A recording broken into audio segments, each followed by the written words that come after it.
नमस्कार, जय हिंद, जय भारत।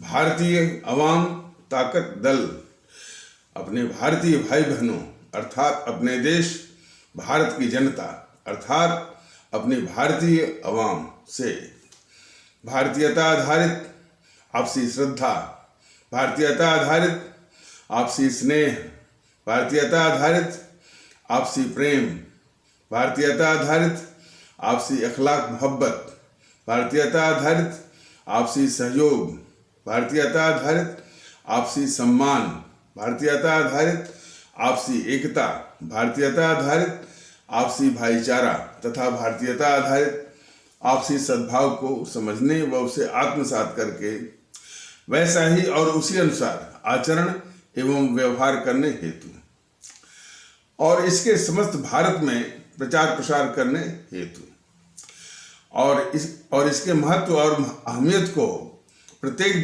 देशवासी को समझाकर उसे अपनाते हुए वैसा ही और उसी अनुसार आचरण एवं व्यवहार करने हेतु और प्रत्येक देशवासी को अपना ही भारतीय भाई बहन मानकर, समझकर, अपनाकर उनके साथ वैसा ही और उसी अनुसार आचरण एवं व्यवहार करने हेतु सतत, सदैव और हमेशा अदब के साथ, आदर के साथ अर्ज करता है, विनती करता है।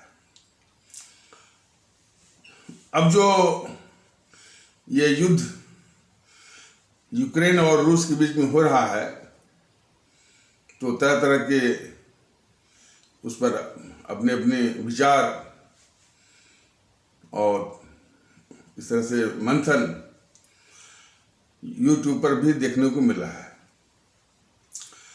और एक विचार जो देखा गया यूट्यूब पर वो बहुत मार्मिक ये था उसमें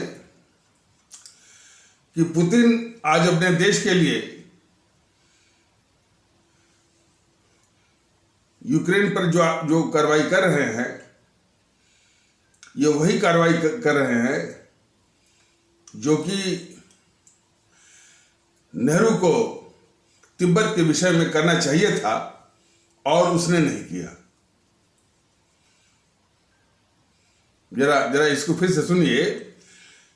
एक विचार ऐसा था यूट्यूब पर मिला कि यूक्रेन के विषय में पुतिन जी वही कार्रवाई कर रहे हैं जो कि तिब्बत के विषय में नेहरू को कार्रवाई करना चाहिए था जो कि उसने नहीं किया। बात सही है कि जब सोवियत संघ में ये सभी देश जहाँ इस्टोनिया, लाटविया और लिथुआनिया ये सभी जो सोवियत संघ के सदस्य थे, पोलैंड के साथ जो है वार्सा पैक्ट हुआ था नाटो के जवाब में। अब ये अमेरिका उसी लालच में यानी वो पोलैंड को भी मिला लिया और जो उसके सोवियत संघ के भाग थे इस्टोनिया, लिथुआनिया और लाटविया इन तीनों को मिला लिया और जो माल्टोवा को भी, जो कि एक द्वीप है छोटा सा, इसमें वो काला सागर में या किसी में, उसको भी मिलाना चाहता है। और नाटो की सेनाएं और नाटो के मिसाइल वो जो पश्चिमी सीमा है रूस के वहां तक आ जाए और उससे कुछ ही दूर पर ये मॉस्को पड़ता है। तो मॉस्को हमेशा वो नाटो के मिसाइल के खतरे के घेरे में रहे, ऐसा कौन चाहेगा। तो कुछ जो ये भारत का जो मीडिया, हमारे देश का जो मीडिया है, ये पश्चिमी मीडिया का चमचा है और देशद्रोही भी है। तो पश्चिमी मीडिया के द्वारा रचित तमाम फैब्रिकेटेड झूठ जो है, झूठ का कूड़ा करकट जो है, ये हमारा मीडिया जो है ला रहा है। तो भारतीय अवाम ताकत दल ने तो बराबर बताया है कि हमारे भारत के दुश्मन कई रूपों में है और मीडिया भी है। और अब तो साफ पता चल रहा है कि ये पश्चिमी मीडिया से मिल करके जो है, जो भारत का जो माने जरूरत का साथी, समय का साथी, और क्या क्या इसने माने वो संकट से नहीं उबारा है इस रूस ने, उसी के खिलाफ जो है पश्चिमी मीडिया द्वारा रचित तमाम झूठी झूठी बातें, कहानियां जो है इस हमारे देश के मीडिया को दे रहा है, और वही कूड़ा करकट झूठ का ये मीडिया हमारे देशवासियों के ऊपर वो डाल रहा है। तो ये मीडिया कितना गद्दार है जो है इस देश का, हमारे सभी आदरणीय भारतीय भाई बहन और सभी हमारे आदरणीय आवाम इसको ध्यान से देखें।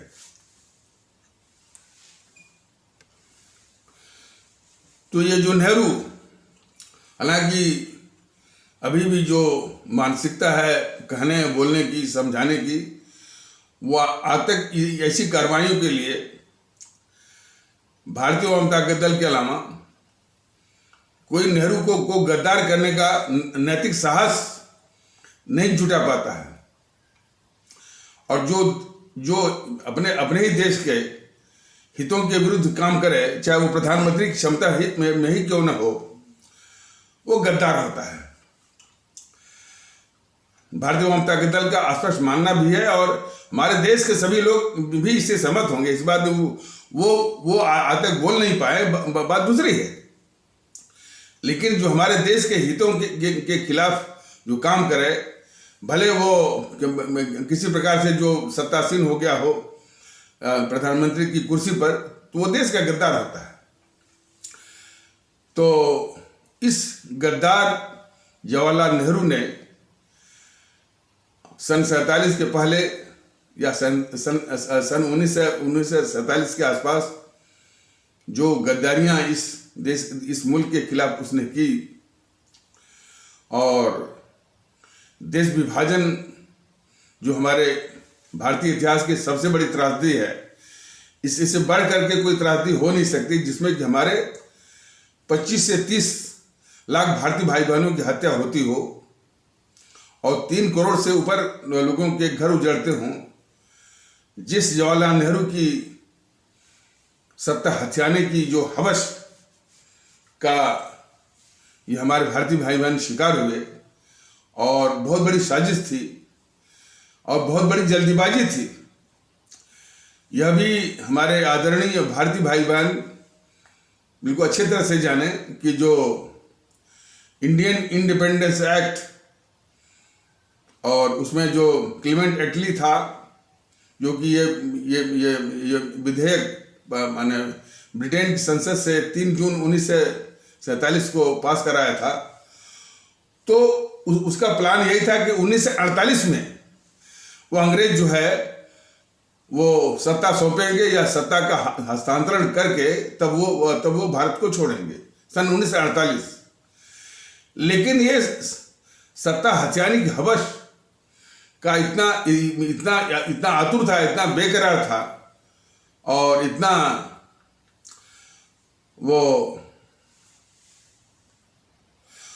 वो बेताब था कि 1 साल पहले ही, और अब जब देश को बांटना हुआ तो एक रेड क्लिफ करके वो अंग्रेज था, वो उसकी लिखी हुई कई किताबें हैं, और उन किताबों से ये भी स्पष्ट झलकता है कि वो जो रेड क्लिफ था, यानी विभाजन, भारत पाकिस्तान के बीच में विभाजन करने के लिए जो अंग्रेज था, वो उसका नाम था रेड क्लिफ।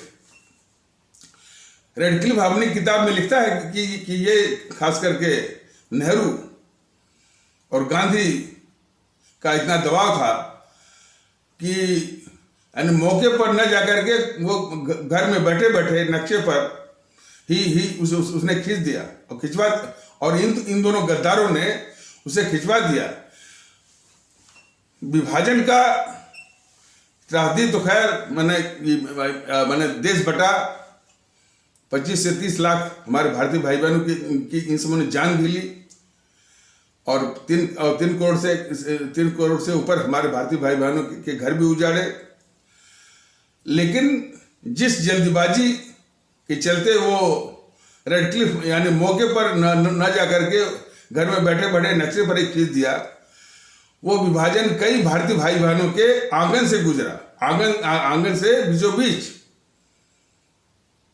ये हालात थे। और इतनी बड़ी सत्ता हथियाने की आतुरता, बेताबी, बेकरारी थी इस गद्दार जवाहरलाल नेहरू की।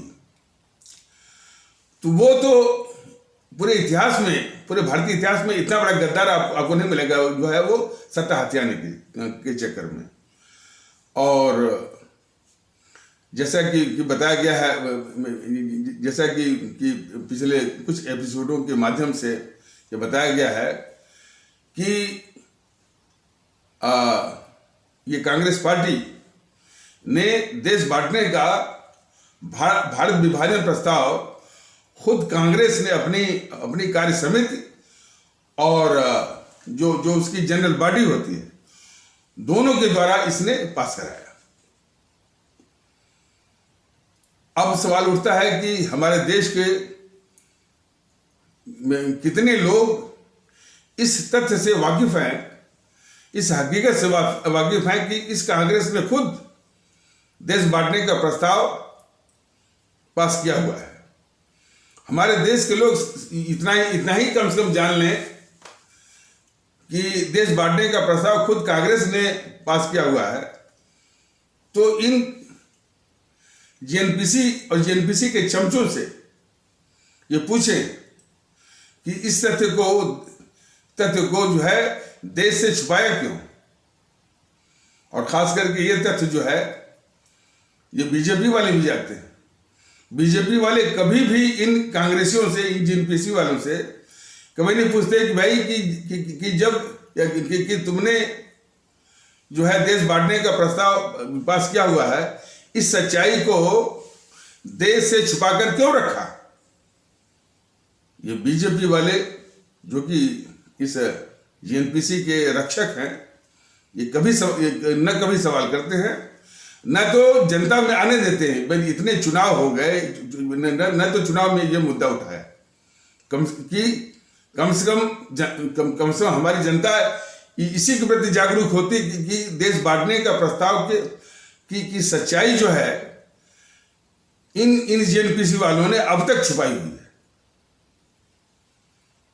और उससे भी बड़ा सवाल ये बनता है कि जब ये खुद जेएनपीसी भारत विभाजन का प्रस्ताव पास की हुई है, तो किस आधार पर देश बांटने का इल्जाम किसी और के सिर पर ये मढ़ सकती है। ये भी सवाल हमारे आदरणीय भारतीय भाई बहन, हमारे आदरणीय भारतीय आवाम, इन दोनों से पूछे, जेएनपीसी वालों से भी और बीजेपी वालों से, कि जब देश बांटने का प्रस्ताव खुद कांग्रेस ने पास किया हुआ है, तो क्यों पास किया हुआ है, तो किस आधार पर जेएनपीसी इसका इल्जाम किसी और के सिर पर, चाहे जिन्ना साहब इत्यादि के सिर पर ये मर सकती है। और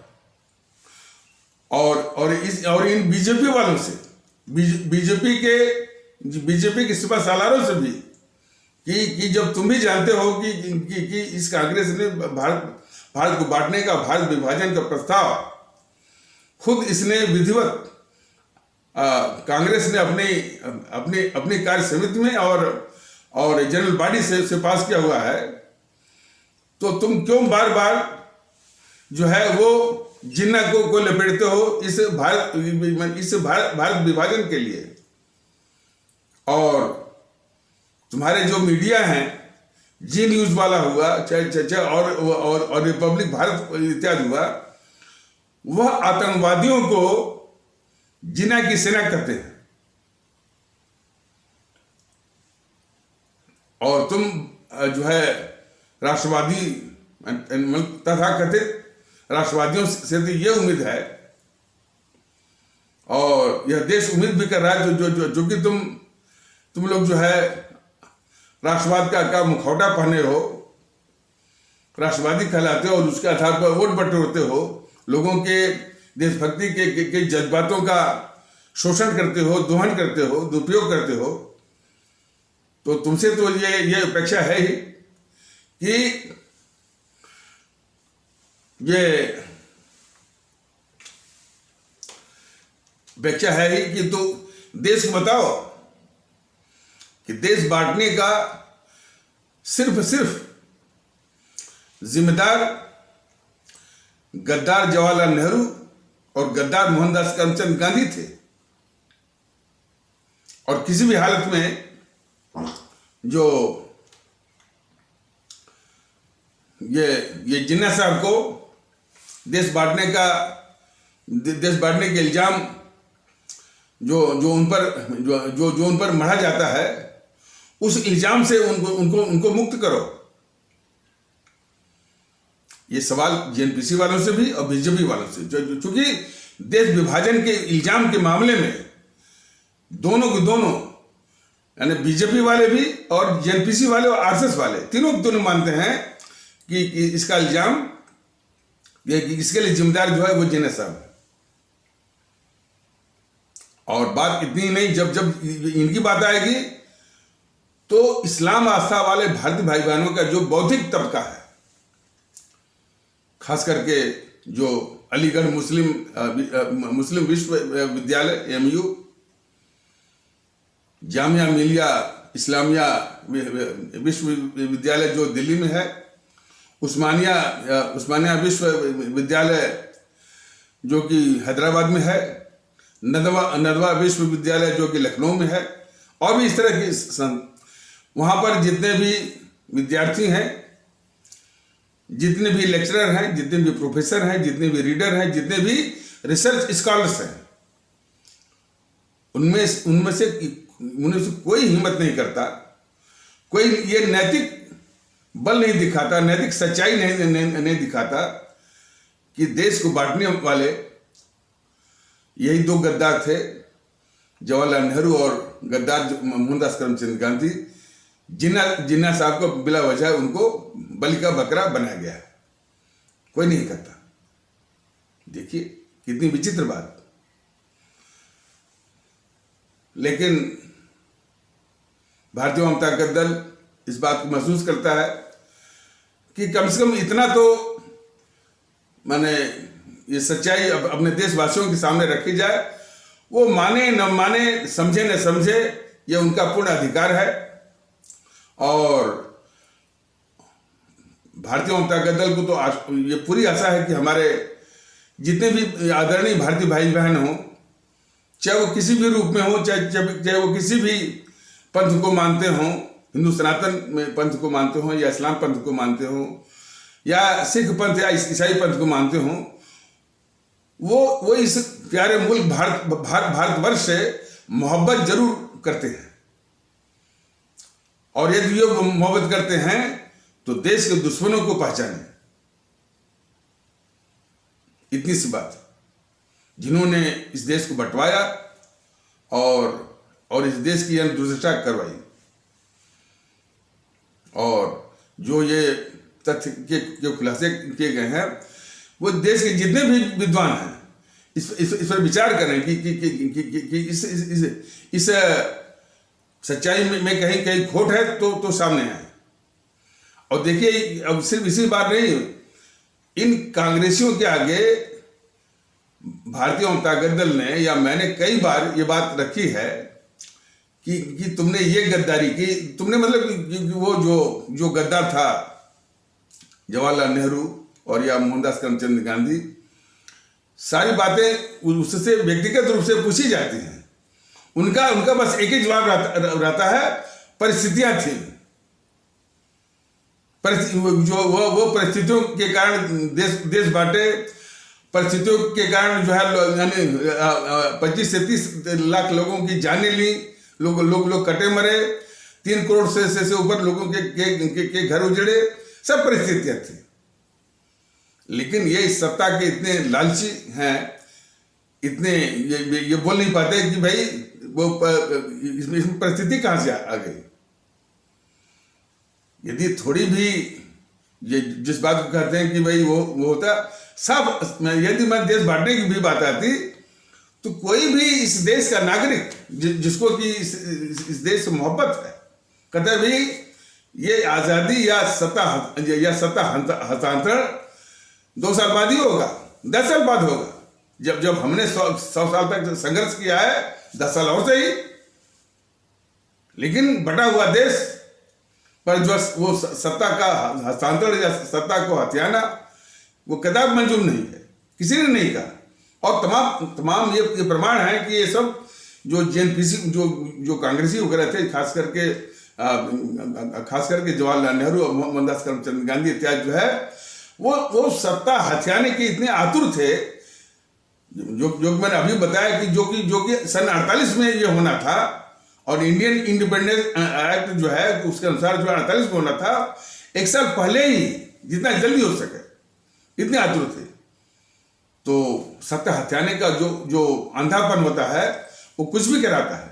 देश बांट दो, लोगों को मार दो, घर उजाड़ो, ये तो। और ये बिरादरी भी है, जो कुनबा, जो कोटेरी है, जिसको कि आप लोग कांग्रेस कहते हैं, और वाकई में उसका जो चरित्र है, फितरत है, ये माने, और ये वही कर सकता है कि जो इस देश को अपना न समझ करके वो इस देश को उपनिवेश समझता हो, और जो है इस देश को उपनिवेश समझता हो, और इसका हर तरह से इसका शोषण और दोहन करता हो। तो ऐसी जो है वो एक औपनिवेशिक ताकत ही कर सकती है। इसलिए भारतीय जनता दल ने कहा कि यह इस देश की बहुत ही खतरनाक, अंग्रेजों से भी खतरनाक एक औपनिवेशिक ताकत है। तो वो कभी भी इस देश की हो नहीं सकती। दुर्भाग्य इस बात का है, अभी भी कुछ लोग जो है इस गद्दार जेएनपीसी का समर्थन करते हैं, राहुल गांधी की सभाओं में आते हैं, और ये गद्दार किस्म के ये मीडिया के जो टीवी चैनल है बड़ी प्रमुखता से दिखाते हैं। और उसी की चमचागिरी में एक पत्रकारों का गिरोह है, और वो गिरोह है, मैंने इसी गद्दार जेएनपीसी के पक्ष में मैंने चुनावी या सत्ता वापसी का माहौल बनाने के लिए पत्रकारों का गिरोह है। और उस गिरोह में ये आशुतोष है, और मुकेश कुमार है, और वो अम्बरीश कुमार है, अशोक वानखेड़े है, आलोक जोशी है। ये सब देश के गद्दार पत्रकार जो है इसी गद्दार जेएनपीसी के सत्ता वापसी के लिए हमेशा कोई न कोई षड्यंत्र जो है वो रचते ही रहते हैं। और हमारे देश के कुछ, अब देखिए यहाँ पर जो वो हिमाचल में सरकार काफी उसको बहुमत मिल रहा है, तो ये कलंक नहीं है, लेकिन शायद इस कलंक के पीछे मुख्य भूमिका जो है वो बीजेपी की है। बीजेपी यदि इसको इस रूप में दिखाती कि भाई ये जो कांग्रेस नहीं बल्कि जेएनपीसी है वह इस मुल्क के लिए खतरा है और मुल्क की गद्दार है, तो हमारे देश के लोगों में देशभक्ति है। कम से कम मुल्क की खातिर ही इसको, या इस जेएनपीसी को इस देश से बाहर, इस जेएनपीसी को इस देश से बाहर का रास्ता दिखाते, अवश्य दिखाते।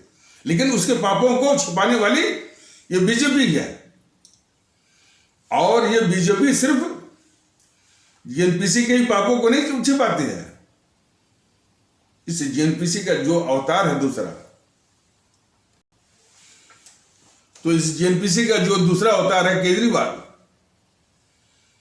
तो वही है ना कि जब किसी ने भारत के खिलाफ सरेआम जेएनयू के प्रांगण से नारा लगाया कि भारत तेरे टुकड़े होंगे और भारत की बर्बादी तक जंग जारी रहेगी, उसका ही समर्थन किया था। यदि इसी विचार का मंथन किया जाता और अपने देशवासियों को बताया जाता, दिल्ली के हमारे आदरणीय भारतीय भाई बहनों या आदरणीय मतदातागण भारतीय भाई बहनों को अच्छी तरह बताया जाता, तो कदापि इस गद्दार केजरीवाल के उस झांसे में नहीं पड़ते कि और जो है वो मुफ्त बिजली और मुफ्त पानी।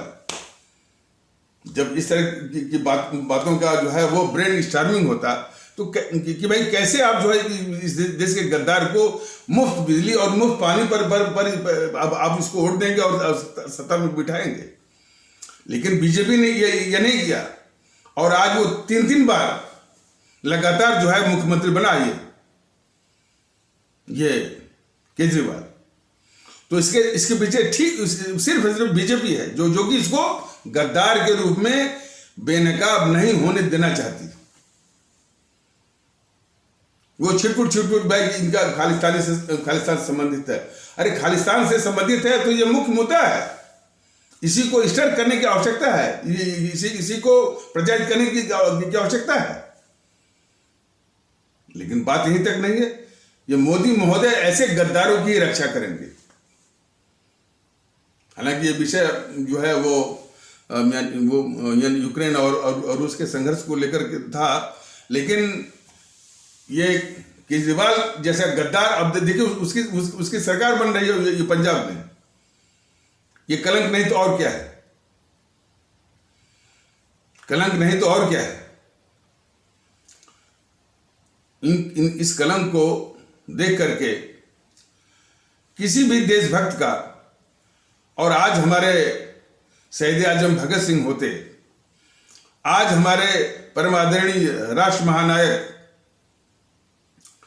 और राष्ट्रभक्त शिरोमणि नेताजी सुभाष चंद्र बोस होते, उनकी आंखों के सामने जो भारत तेरे टुकड़े होंगे, इंशाअल्लाह भारत की बर्बादी तक जंग जारी रहेगी, इसका समर्थन करने वाले को और खालिस्तानियों से संबंध रखने वाले को आज सरकार बनाने के लिए हमारे पंजाब के भारतीय भाई बहन उसको वोट कर रहे हैं। ये कलंक यानी कब मिटेगा?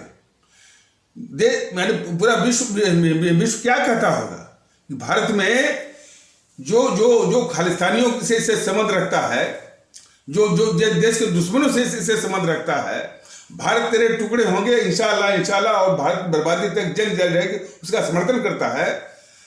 भारत के लोग उसको यानी वोट दे रहे हैं, उसको सत्ता में ला रहे हैं। लेकिन हाँ, केजरीवाल जैसे गद्दारों का मन तो तब बढ़ा हुआ है कि देश ने देखा है कि हमारे जब 6000 सिख आस्था वाले भारतीय भाई बहनों का जब इस जेएनपीसी ने अपने गुंडों हरिकृष्ण लाल भगत, सज्जन कुमार और जगदीश टाटलर और कमलनाथ के द्वारा 6000 सिख भारतीय भाई बहनों का सरेआम इसी देश में, इसी आजाद भारत में कत्ल करवाया, तो लोगों ने भारत के जनतंत्री इतिहास में सर्वाधिक लोकसभा सदस्य जितवा करके उसकी सरकार बनवाई। सर्वाधिक लोकसभा सदस्य यानी 5 से 43 में से 4 से 12 या 4 से 15। ये कलंक नहीं तो और क्या है? आज भारतीय जनता दल ये मैं बात उठा रहा है, किसी भी भारतीय भाई बहन के दिमाग में ये उसको भेदता है, उसको स्टर करता है, उसके दिमाग को बौखलाता है कि जिस जेएनपीसी ने हमारे 6000 जेएनपीसी मतलब कांग्रेस 6000 सिख भारतीय भाई बहनों का वो कत्ल करवाया है, उसी जेएनपीसी को इस देश के लोगों ने भारत के लोकतंत्री इतिहास में सबसे अधिक एमपी 5 से 43 में से 4 से 12 या 4 से 15 एमपी के साथ उसकी सरकार बनवाते हैं। हमारा माने ऐसे लोगों का ये माथा जो है कितना नतमस्तक हो जाता है कि ये हालत है। गद्दारों को और देश के कत्ल करने वालों को हमारे देश के लोग जो है वो इनाम देते हैं, और इसकी खोज होनी चाहिए पूरी कि कौन लोग थे जो कि इस जेएनपीसी को जो है मैंने वोट किए। तो ये सारी गंभीर, और वास्तव में केजरीवाल इन्हीं लोगों से प्रेरणा लेता है कि जिस गद्दार जवाहरलाल नेहरू ने देश को बंटवाया, 25 से 30 लाख लोगों को मरवाया, 3 करोड़ से ऊपर घर को उजड़वाया, उसको 1952 से लेकर 1962 तक 3 बार लगातार प्रधानमंत्री लोग बनवाते हैं। और इसी तरह का रिकॉर्ड जो है वो इंदिरा गांधी का भी है। तो दुखड़ा यहां पर है। अब इस कलंक को कैसे मिटाया जाए, इस दुखड़े को कैसे मिटाया जाए? हमारे परम आदरणीय राष्ट्र महानायक और राष्ट्रभक्त शिरोमणि नेताजी सुभाष चंद्र बोस ने तो आह्वान किया था कि तुम मुझे खून दो, मैं तुमको आजादी दूंगा। अन्य लोगों में कुर्बानी करने का जज्बा है, तभी वो आजादी पाने के हकदार हैं। इन्होंने वो षड्यंत्र करके वो सत्ता हथिया ली। हमें जो है कुर्बानी दे करके, कुछ अमर शहीदों ने कुर्बानी दी, लेकिन आम जनता में कुर्बानी का भाव नहीं आया और देशभक्ति का भाव तो बिल्कुल नहीं है। ये मैं साफ कहता हूं, देशभक्ति का भाव जो होना चाहिए उसका बहुत अभाव है। वो जो कुछ भी है वो ये बने जो कवि सम्मेलनों में, मुशायरों में आपको दिखेगा, लेकिन आचरण व्यवहार से उसे पूरा गायब है। कि देश की बात कोई हो तो वो जज्बा, उस जज्बे का पूरा अभाव है। देखिए, भारत तेरे टुकड़े होंगे, बताइए कितनी खतरनाक बात। वो भी ऐसा नहीं कि बंद कमरे में कोई गुफ्तगू कर रहा है, सरेआम उसने चुनौती दी कि भारत तेरे टुकड़े होंगे और भारत की बर्बादी तक जंग जारी रहेगी। इस देश में लोगों ने क्या किया? वहीं पर ये लोग थोड़ी सी बात, मंदिर की बात कह दी जाए, देवी देवताओं की बात कह दी जाए, कुरान पर कोई बोल दे, इस्लाम पर कोई बोल दे, ये लोग आग लगा देंगे। और भारत तेरे टुकड़े होंगे, काटा तो खून नहीं, बिल्कुल स्तब्ध, टोटल नम्बनेस, वो दिखावटी रूप में। ये स्थिति है, ये मानसिक स्थिति है हमारे आपके लोगों में। लेकिन ये स्थिति ऐसे नहीं है। इन समूहों ने इसकी मेंटल कंडीशनिंग, यानी क्या कहते हैं कि मानसिक या मनोवैज्ञानिक ये स्थिति इन समूहों ने 60-70 साल तक ये बनाया हुआ है। तो इस स्थिति से और उसके पहले भी रहा, ऐसा हम नहीं कहते, लेकिन इन समूहों ने बिल्कुल व्यवस्थित ढंग से, सुनियोजित ढंग से इसी तरह की मानसिकता वो बनाई हुई है। तभी तो इस देश के दुश्मन अब जो वोट पा रहे हैं, देश के दुश्मन जेएनपीसी वोट पा रही है, पाकिस्तान परस्त समाजवादी पार्टी वोट पा रही है। इस पर चिंता करने की आवश्यकता है। जो चीज अभी बताया गया है कि 1984 में 6000 सिख, जो सिख आस्था वाले भारतीय भाई बहनों का कत्ल होता है, लोग उसको सबसे अधिक कीमती देकर के उसकी सरकार बनवाते हैं। और यही नहीं, लोग तो छोड़ दीजिए, पंजाब के ही लोग जो है लगातार 3-4 बार उसकी सरकार बनवाते हैं, पंजाब की सरकार। ये सवाल सभी भारतीय भाई बहनों और खास करके हमारे पंजाब के रहने वाले भारतीय भाई बहनों के सामने बिल्कुल खड़ा है, और इसका जवाब देना पड़ेगा, आज नहीं तो कल। केजरीवाल जैसे गद्दार लोग ये उसी से प्रेरणा और ताकत पाते हैं कि इस देश के साथ गद्दारी करो तब भी आपको वोट मिलेगा, देश बांटो तब भी आपको वोट मिलेगा, लोगों को मरवा दो तब भी आपको वोट मिलेगा। और सबका कत्ल करवा दो तो आपको सबसे अधिक वोट मिलेगा। ये कलंक की वास्तविकता है। भारतीय जनता दल इन सारी जो है सभी विषम परिस्थितियों का इल्म है। भारतीय जनता दल अकेला ये बता रहा है, लेकिन पूरा कुछ लोग जो है जय श्री राम का नारा दे रहे हैं, उसी में मस्त है, बीजेपी को जितवा रहे हैं, लेकिन देश के गद्दार जो है वोट पा रहे हैं, इसकी चिंता उनको नहीं है। और यदि देश की बात की जाए तो तुरंत भाई देश की दुर्दशा के लिए मुसलमान वो जिम्मेदार है, बस ये बोल करके बस चुप हो जाएंगे। और जितने भी यूट्यूबर्स हैं इनके बीजेपी के, बस सिर्फ थोड़ा बहुत इधर उधर बोल करके फिर वो शुरू हो जाएंगे इस्लाम आस्था पर आक्रमण करना, उसको बदनाम करना, बस उस पर जो है उसको लपेटना। जितना भी ये जब डायलॉग है, फलाने हैं, ठिकाने हैं। और हम कहें वो अकेले नहीं है, जरा ढूंढ लीजिए जो इस्लाम आस्था के इस्लाम आस्था वाले भारतीय भाई बहनों के तबके के जो यूट्यूबर हैं, उनका तो हिसाब ही अलग है। वो तो सिर्फ बीजेपी आरएसएस से संबंधित इसी में पूरा दिमाग ही खाली कर दिया। उनके अनुसार ये नेहरू गद्दार नहीं है, जेएनपीसी गद्दार नहीं है, वामपंथी गद्दार नहीं है, समाजवादी वाले गद्दार नहीं है, टीएमसी गद्दार नहीं है। बहुत बड़ा मानसिक गड्ढा है, इसको अंग्रेजी में कहता है या मेंटल या साइकोलॉजिकल एबिस। भारतीय जनता दल को सब मालूम है। और भारतीय जनता दल को यह भी मालूम है कि जब हमारे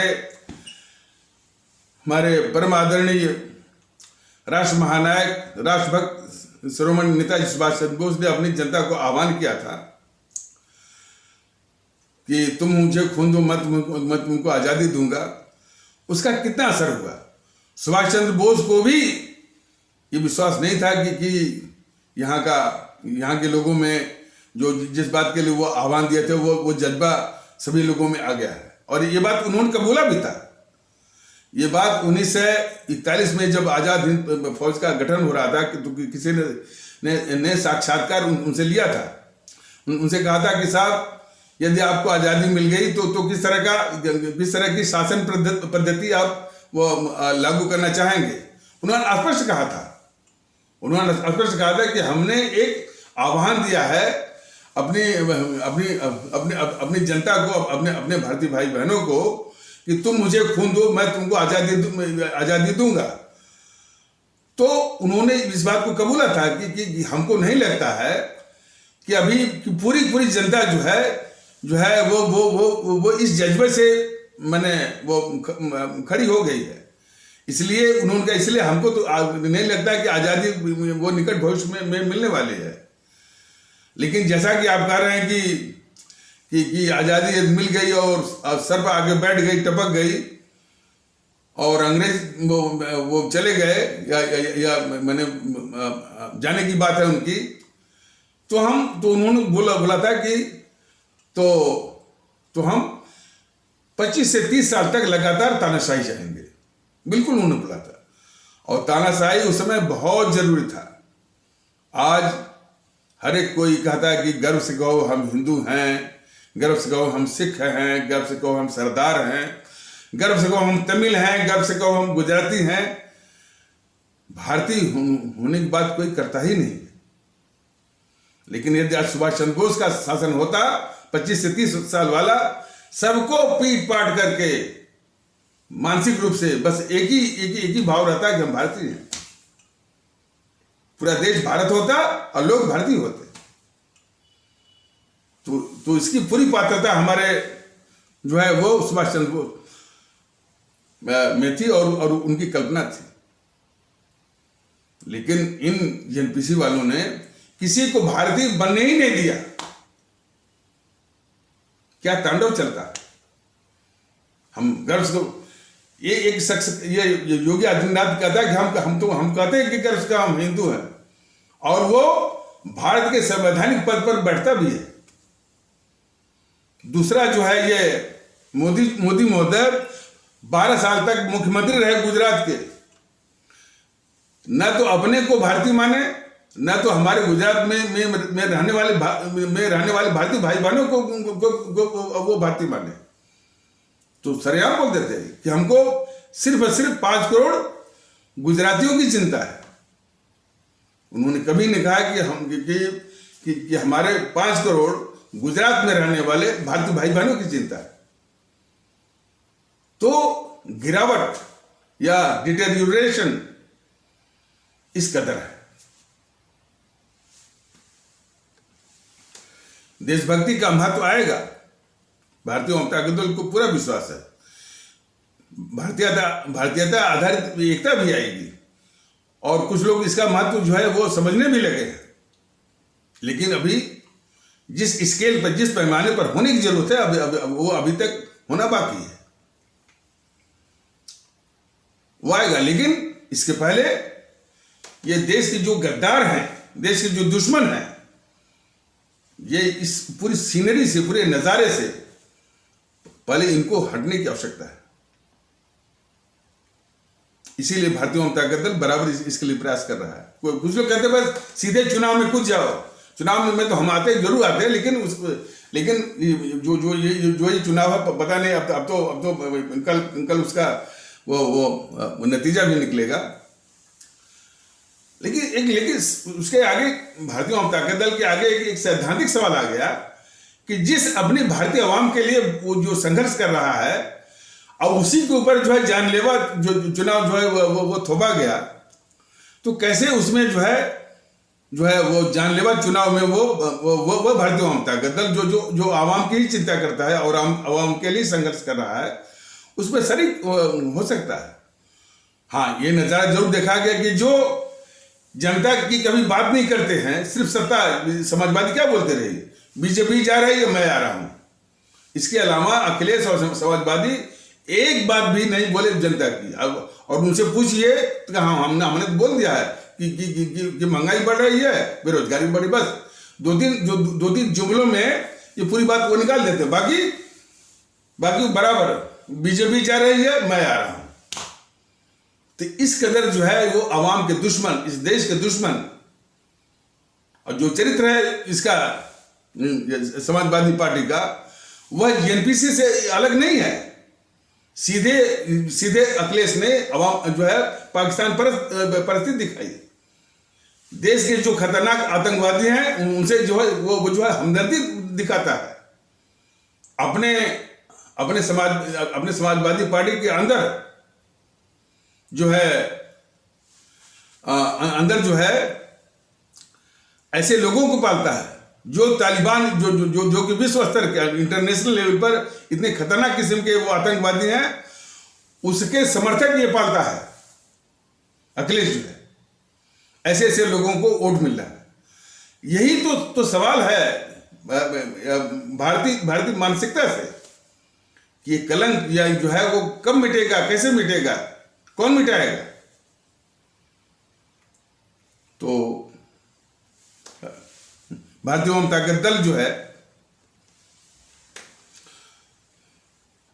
भारतीय जनता दल ये सारे इस तरह की ये सभी कड़वी सच्चाई आपके सामने रख रहा है। इसको आप अपने हिसाब से, अपने दिमाग से इसको परखिए कि सब बातें कितनी गंभीर हैं हमारे देश। और देखिए, इतने तमाम मुद्दे तो हैं, लेकिन एक भी मुद्दा पर विचार करिए ना। जैसे कि इस जेएनपीसी वालों ने 1984 के पाप को किस तरह से इन्होंने ढका, जेएनपीसी वालों ने, वो अलग एक जो है वो षड्यंत्र है। लेकिन इनको मुख्य रूप से जो सजा देने का जो जिम्मेदारी हमारी जो आवाम पर है, उस आवाम के क्या हालात हैं, वो सबसे जो है वो चिंता का विषय है, चिंतनीय है कि जिस जेएनपीसी ने हमारे 1984 में 6000 सिख आस्था वाले भारतीय भाई बहनों का कत्लेआम करवाया, वो लोग बोलते हैं कि यानी वो शरीर में वो डाल उल करके वो चीजें आज भी जिंदा हैं। और वही सवाल भारतीय जनता दल हमारे पंजाब में रहने वाले भारतीय भाई बहनों से बिल्कुल पूछ रहा है कि आप लोग इस कदर यानी वो मानसिक गुलाम हैं कि हमारे भारतीय भाई बहनों का कत्ल वो मैंने करवा रहा है और उसको 3 बार उसकी वो सरकार बन रही है। और यही सवाल पूरे देश के लोगों से भी है कि सबसे अधिक एमपी के साथ 4 से 12 या 4 से 15 सरकार बनती है।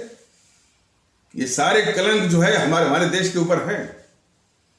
उस कलंक को धोने की जिम्मेदारी जो है हमारे आपके ऊपर है, लेकिन इस मानसिकता से नहीं कि कभी देश के गद्दार जेएनपीसी को वोट करिए, देश के गद्दार जो है वो केजरीवाल को वोट करिए। क्या ये सुनकर के अच्छा लगता है आपको? लेकिन इस विचार करिए। अब देखिए जब ये चुनाव जीत जाएंगे, ये मोदी महोदय सबसे पहले जो है बधाई देंगे इस केजरीवाल को।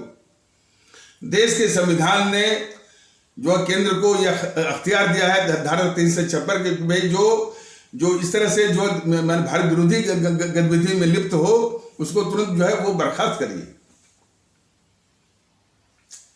ये केजरीवाल गद्दार तो है ही, ये अवाम विरोधी कितना है और हमारे गरीब भारतीय भाई बहनों का भी कितना बड़ा दुश्मन है। देखिए भारतीय जनता दल इन देश के दुश्मनों से वो डरने वाला नहीं है। तो ये कितना बड़ा हमारे गरीब भारतीय भाई बहनों का कितना बड़ा दुश्मन है, यह भी सभी लोग जाने। और ये जानते हुए भी मोदी बराबर इस गद्दार को बचा रहे हैं और बर्खास्त नहीं कर रहे हैं। मैं तो आज भी कहता हूं कि भले वो पंजाब में सरकार बना ले, या आम आदमी या केजरीवाल या दिल्ली में की सरकार है, ये तो गद्दार है। एक पल के लिए भी नहीं। संविधान ने वो ताकत दी है, वो व्यवस्था दी है धारा 356, बर्खास्त करो, बाहर करो, तब ने सबक मिलेगा। तब जनता भी समझेगी कि भाई गद्दारों का इस देश में कोई जगह नहीं होनी चाहिए। लेकिन मोदी जी तो उसको बधाई देंगे और उसके हर पाप को ढकेंगे। थोड़ा सा ये करेंगे क्या, ये कार्य मोदी क्या करेंगे कि थोड़ा सा वो जो दिल्ली एडमिनिस्ट्रेशन एक्ट में थोड़ा बहुत परिवर्तन करके उसकी पावर को थोड़ी सी लिमिट करके सीमित करके जो है वो जो लेफ्टिनेंट गवर्नर है उसके पावर को बढ़ा देंगे। ये कार्य मोदी जो है वो इतना ही बस करे, धोखा। तो कोरोना की अवधि में 2 साल पहले कोरोना की अवधि में जिसमें कोरोना का कहर पूरा देश में फैला हुआ था या फैल रहा था, तो और हमारे गरीब भारतीय भाई बहन खास करके जो मजदूर जो कि दैनिक आमदनी पर जिनकी जीविका निर्भर रहती है, खास करके हमारे उत्तर प्रदेश के, बिहार के, झारखंड के, मध्य प्रदेश के, छत्तीसगढ़ के और राजस्थान के। अब कोई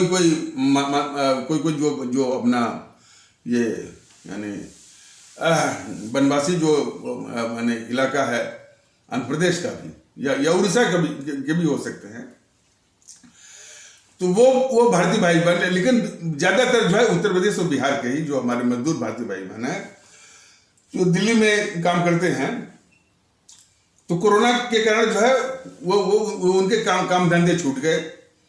भोजन के आधार पर जीवन का काम रखना ये एक बहुत बड़ी समस्या हो गई थी। केंद्र सरकार ने इस केजरीवाल सरकार को 3,000 करोड़ रुपया दिया था। अब जरा समझिए, उस 3,000 करोड़ रुपए को हड़पने के लिए इसने हमारे मजदूर भारतीय भाई बहनों के खिलाफ क्या षड्यंत्र किया, यह मोदी जी को भी मालूम है, बीजेपी वालों को भी मालूम है। तो वो षड्यंत्र जरा इस षड्यंत्र को पिछले किसी एपिसोड में बताया गया था, लेकिन उसको बार बार याद दिलाया जाएगा इन गद्दार बीजेपी वालों के, गद्दार मोदी जी के चरित्र को बताने के लिए, दिखाने के लिए। किस तरह के गद्दारों को ये पाल रहे हैं। तो जो 3,000 करोड़ रुपया उसको मिला था, उस 3,000 करोड़ को हड़पने के लिए हमारे वो गरीब मजदूर भारतीय भाई बहनों को जिनको कि कम से कम मानवीयता के आधार पर भी और सरकार की जो जिम्मेदारी है, उनको उस अवधि में उस दौरान जबकि उनकी जीविका बंद हो गई है, भोजन के लाले पड़े हैं, अपना जीवन को काम रखने के लाले पड़े हैं, उस वक्त लाले पड़े हैं और जिसमें किसी भी संस्था का जो है उनको कम से कम जो है भोजन देकर के उनके जीवन को काम रखा जाए, इस तरह की जो मानवीय संवेदना है या मानवीय आवश्यकता है, उससे ठीक विपरीत इसका बिहार तो देखिए, इस गद्दार इस गद्दार केजरीवाल का उन सारे मजदूर भारतीय भाई बहनों को दिल्ली से बाहर निकालने के लिए जो है वो जो है इसको लगाया। एक उसका चमचा है राघव चड्ढा, इसने झूठी खबर फैलाई। इस गद्दार राघव चड्ढा ने झूठी खबर फैलाई कि उत्तर प्रदेश और बिहार के मजदूर भारतीय भाई बहनों के लिए उत्तर प्रदेश सरकार और बिहार सरकार ने आनंद विहार और गाजीपुर बॉर्डर पर बसें लगाई हैं, उसी में ये लोग बैठ करके अपने जगहों पर जा सकते हैं। झूठी खबर किसके द्वारा? राघव चड्ढा के द्वारा, व्हाट्सएप इत्यादि के द्वारा और दिल्ली सरकार के अधिकारियों के द्वारा ये गद्दार केजरीवाल लाउड स्पीकर से घोषणा वो करवाया और मकान मालिकों से बोल करके दबाव डाल करके इन मजदूर भारतीय भाई बहनों गरीब भारतीय भाई बहनों के बिजली और पानी के कनेक्शन भी बिजली और पानी के कनेक्शन कटवाकर उनको मजबूर किया घरों से बाहर निकलने के लिए और अपनी डीटीसी बसों पर बिठा करके इसी आनंद विहार और गाजीपुर बॉर्डर में लाकर पटक दिया। ये गद्दारी केजरीवाल की देश न भूले, इसको कैसी सजा देनी चाहिए इसको भी नहीं भूले। इसलिए और जो है इस गद्दार केजरीवाल को ये मोदी जी जो पाल रहे हैं, इनको भी देश न भूले। तो लाकर पटक दिया और उसमें कोरोना जो है कोरोना का संक्रमण बड़ी तेजी से फैल रहा था। मान लीजिए कि वो कोरोना जो है लाखों की स्थिति में, लाखों की संख्या में वो हमारे आनंद विहार में जो मजदूर भारतीय भाई बहन हैं, जो गाजीपुर बॉर्डर में मजदूर भारतीय भाई बहन है, यदि उनमें फैल जाता तो कितना कहर बरपता, कितने हमारे मजदूर भारतीय भाई बहनों की जाने जाती। जरा सोच लीजिए कितना घातक किस्म का ये अवाम विरोधी है और जो है वो मजदूरों का विरोधी है। और चूंकि इन सबों ने झूठ बोला था कि उत्तर प्रदेश की सरकार या बिहार की सरकार की बसें हैं, ऐसी कोई बात ही नहीं थी। तो हमारे मजदूर भारतीय भाई बहन पैदल ही हजार किलोमीटर तक पैदल ही जाने को मजबूर हो गए। और उसमें कुछ हमारी गर्भवती बच्चियां थी, बेटियां थी, बहुएं थी, उनकी मृत्यु तक हो गई। तो इस कदर गद्दार है ये केजरीवाल, देश जाने इसको। हमारा तो ये कहना है कि हमारे भारतीय बहन में इस तरह के वीडियो को अधिक से अधिक जो है जन तक इसको वो पहुंचवाइए, ताकि कम से कम इस केजरीवाल की असलियत जो है वो देश जाने, जीएनपीसी की भी असलियत देश जाने और इसी गद्दारों का समर्थन करने वाले गद्दार ताकतों को उनको पालने वाले मोदी और बीजेपी वालों को भी जाने। और हमारे देश की जो संस्थाएं हैं आंख बंद करके सर्वोच्च न्यायालय, सुप्रीम कोर्ट, हाई कोर्ट, वो भी जाने इस बात को, वो किस लिए बैठी हैं। इतना सब होने के बाद जो बीजेपी के जो प्रवक्ता होते हैं, चाहे सुधांशु त्रिवेदी, चाहे समित पात्रा इत्यादि, जो है जब भी कोई इस तरह से परिचर्चा देखी जाती है टीवी चैनलों पर, तो इस्लाम आस्था वाले भारतीय भाई बहनों के तबके से जो भी प्रवक्ता होते हैं, कुछ ऐसे ही बहस में 2-4 वाक्य के बाद उन इस्लाम आस्था वाले भारतीय भाई बहनों के तबके के जो प्रवक्ता हैं उनको बस पाकिस्तानी, जिहादी, आतंकवादी, गद्दार बोलना वो शुरू कर देते हैं। कौन? समित पात्रा। और वहीं पर जो असली पाकिस्तानी है, पाकिस्तान परस्त है, जो कि जिहादी भी है, आतंकवादियों का समर्थक भी है और इस देश का बहुत बड़ा गद्दार है, जेएनपीसी के प्रवक्ताओं के आगे ये जो है भीगी बिली बने रहते हैं। जेएनपीसी के प्रवक्ताओं के आगे और वामपंथी प्रवक्ताओं के आगे। ये इस देश का जेएनपीसी ही वो पाकिस्तान परस्त भी है, आतंकवादियों का हमदर्द भी है, देश का गद्दार भी है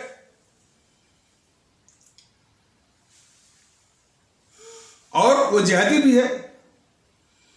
तो इन बीजेपी वालों को इन जेएनपीसी बीजेपी वालों को चाहिए कि जेएनपीसी को और जेएनपीसी के प्रवक्ताओं को सीधे बोले कि तुम जिहादी हो, तुम पाकिस्तानी हो, तुम आतंकवादी हो और तुम गद्दार हो।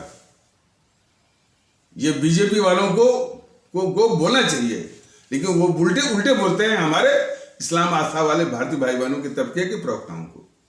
ये गद्दारी है बीजेपी की। बीजेपी वालों को चाहिए कि ये वामपंथियों के जितने भी प्रवक्ता आते हैं उनको कहते हैं कि तुम देश के घोर गद्दार हो, तुम जो है वो चीन परस्त हो, तुम जो है जो आतंकवादियों के समर्थक हो और तुम जो घोर गद्दार हो। लेकिन उनके आगे ये बीजेपी के जितने भी प्रवक्ता हैं वो भीगी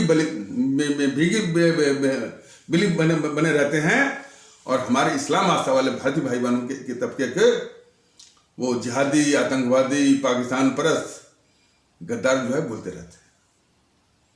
लेकिन ये दुखड़ा ये तक नहीं है। इस्लाम आस्था वाले भारतीय भाई बहनों के तबके के प्रवक्ता भी सिर्फ बीजेपी आरएसएस में ही अपने दिमाग की सीमा बांध देते हैं। उनकी नजरों में ये जेएनपीसी गद्दार नहीं दिखती है। यानी इस्लाम आस्था वाले भारतीय भाई बहनों के तबके से आए प्रवक्ताओं को जेएनपीसी गद्दार नहीं दिखती है, वामपंथी गद्दार नहीं दिखते हैं, समाजवादी के लोग गद्दार नहीं दिखते हैं, टीएमसी के लोग गद्दार नहीं दिखते हैं। सिर्फ उनकी समस्या रहती है जो है बीजेपी आरएसएस वालों से।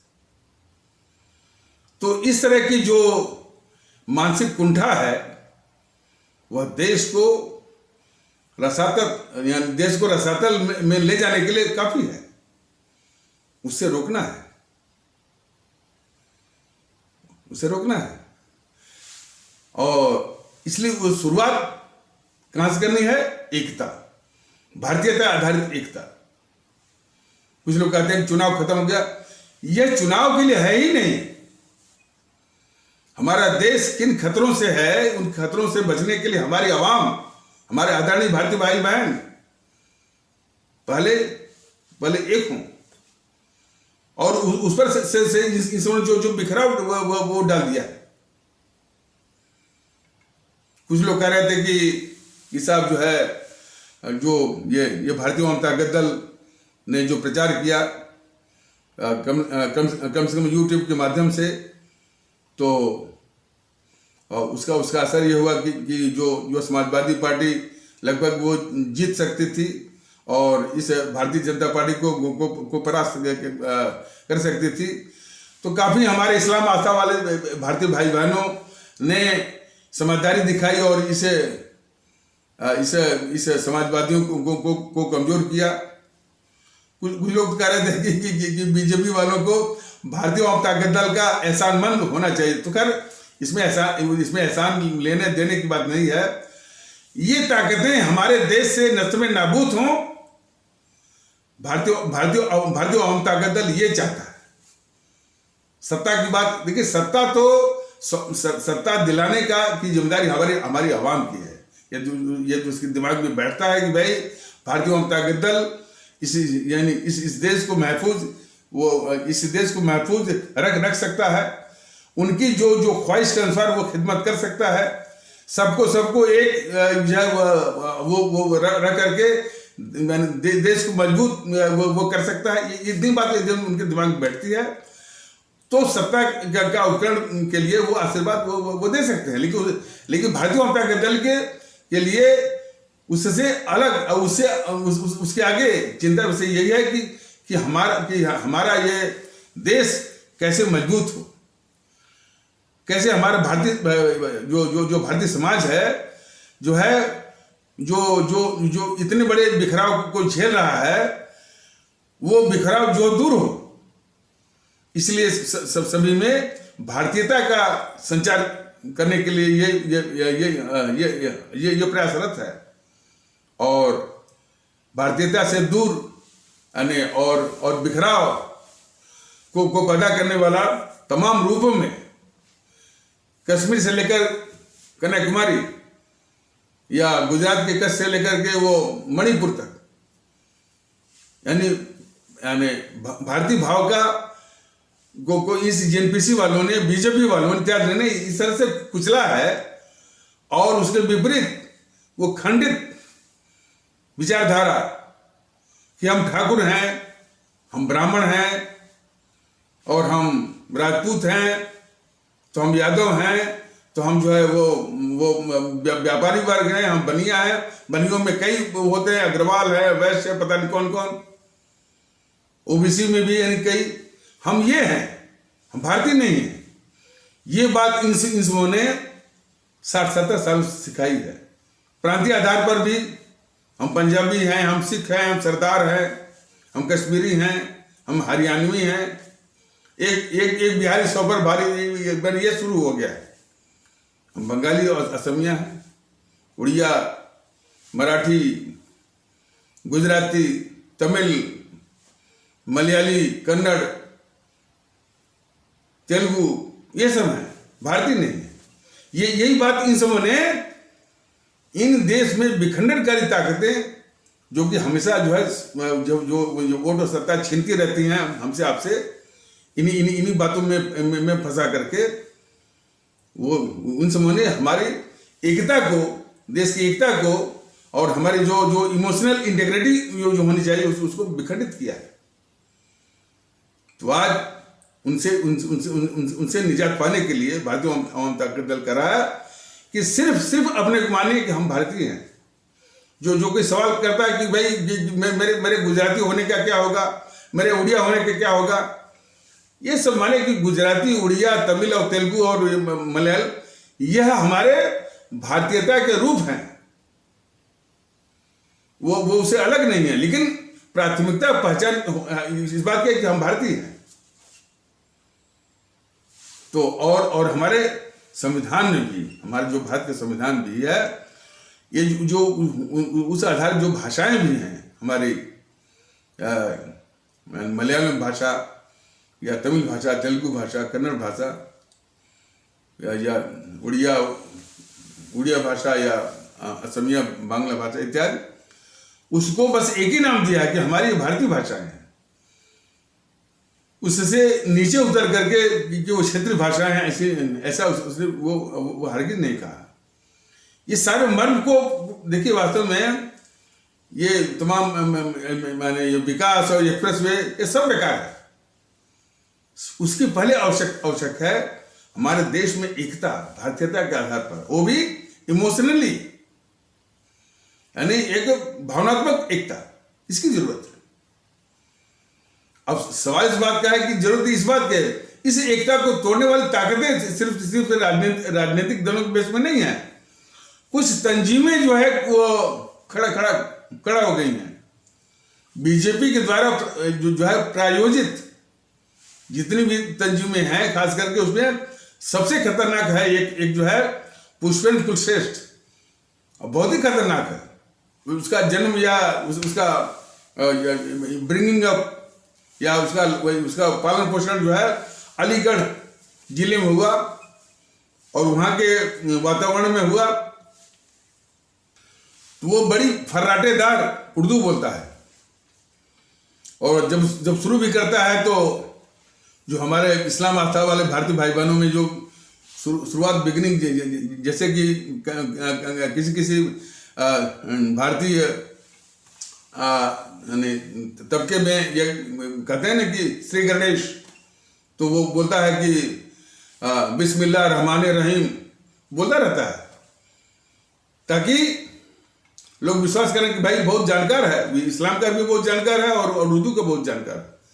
लेकिन उसका चरित्र तो देखिए, ये बोल बाल करके तो फिर वो शुरू हो जाता है हमारे देश की एकता को तोड़ने के लिए, हमारे इस्लाम आस्था वाले भारतीय भाई बहनों पर वो अनर्गल निराधार आधारहीन रचित बातों को से वो आक्रमण करके। तो अब पुष्पेंद्र कुलश्रेष्ठ अकेला नहीं है, उसके जवाब में जो लोग खड़े हुए हैं, असदुद्दीन ओवैसी और उसका भाई बड़े मियाँ तो बड़े मियाँ, छोटे मियाँ सुभान अल्लाह, उनका चरित्र देखिए। तो भारतीय जनता दल अपने सभी आदरणीय भारतीय भाई बहनों और सभी आदरणीय आवाम से मिलकर कि इन ताकतों को पस्त करिए, इन ताकतों को क्रिपुल करिए, इनको पंग करिए। और पंग करने का सबसे जो प्रभावकारी और आसान तरीका है कि इनकी सभाओं में जाइए मत। पुष्पेंद्र कुलश्रेष्ठ की सभाओं में जब दिखाई पड़ता है कि काफी लोग हैं और जो है उसे सवाल जवाब कर रहे हैं, ताली बजा रहे हैं, ये बहुत दुख होता है। अकबरुद्दीन ओवैसी, असदुद्दीन ओवैसी की सभाओं में जब ये देखा जाता है कि लोग उसकी सभाओं में जा रहे हैं और वो तालियां बजा रहे हैं, जय जयकार कर रहे हैं, बहुत दुख होता है। तो इन ताकतों को, वही मैं कह रहा हूं कि हमारे देश में कलंक कितने हैं, कितने दुखड़े हैं, इसके प्रति संवेदनशील होइए और जो है इनको जो है पस्त करना है। और वो पस्त जो है कम से कम इस एहसास से कि हम सभी भारतीय हैं, और इसके अलावा कुछ नहीं है, ये भाव जो है वो आना चाहिए। और ये भाव यदि देश को बचाना है, देश को मजबूत रखना है, इस भाव को हर हालत में आना ही पड़ेगा। तो इन्हीं आवश्यक शब्दों के साथ इस आवश्यक पर चर्चा को यहीं पर विराम दिया जाता है। तब तक के लिए नमस्कार, जय हिंद, जय भारत।